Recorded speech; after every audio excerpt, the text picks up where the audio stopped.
முதல்ல வந்த காந்தாரா படத்துல 3 காலகட்டங்கள்ல நடக்கிற கதைகளை காட்டியிருப்பாங்க. முதல்ல 1847ல ஒரு ராஜா என்கிட்ட சகல செல்வங்களும் கொட்டி கிடக்கு, எது எவ்வளவு இருந்தாலும் என் மனசுல நிம்மதி இல்ல அப்படின்ட்டு ஏகப்பட்ட பூஜைகள் யாகம் இதெல்லாம் பண்றாரு. இது எதுலயும் கிடைக்காத நிம்மதி காட்டு பகுதியில இருக்கிற இந்த இடத்துல கிடைக்குது. அந்த பகுதியில இருக்கிற மக்கள் பஞ்சுருளியா வணங்குற இந்த கல்ல எனக்கு கொடுத்துடுங்க, உங்க ராஜாங்கிற முறையில கெஞ்சி கேட்கிறேன் அப்படிங்கிறாரு. அதுக்கு மக்கள் நாங்க கொடுக்க மாட்டோம் அப்படிங்கிறாங்க.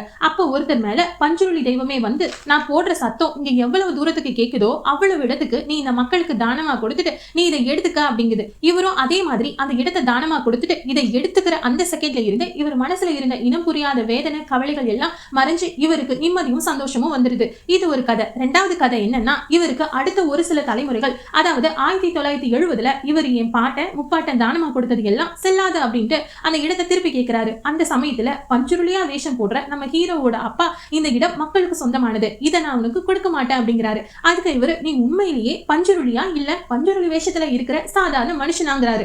என்னைக்கே நீ சந்தேகப்படுறியா அப்படின்ட்டு இவர் அப்படியே மாயமா மறைஞ்சிட்டாரு.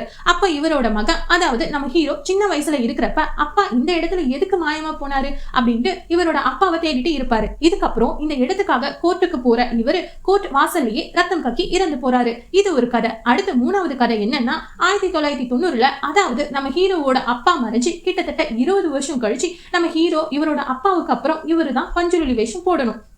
ஆனா இவரு எனக்கு அதெல்லாம் வேண்டாம் அப்படின்ட்டு சும்மா வெட்டியா ஊரை சுத்திட்டு இருக்காரு. இவரோட சொந்தக்கார பையன் தான் பஞ்சுருளி வேஷம் போடுறாரு. இந்த ராஜாவோட பரம்பரையில வந்த இவரு இந்த நிலத்தை அடைகிற முயற்சியில தான் நம்ம மூதாதையர்கள் இறந்து போனாங்க அப்படின்ட்டு நம்பாத இவரு இந்த பஞ்சுருளி வேஷம் போடுற இவர் மூலமா இந்த இடத்தை கைப்பற்ற முயற்சி பண்றாரு.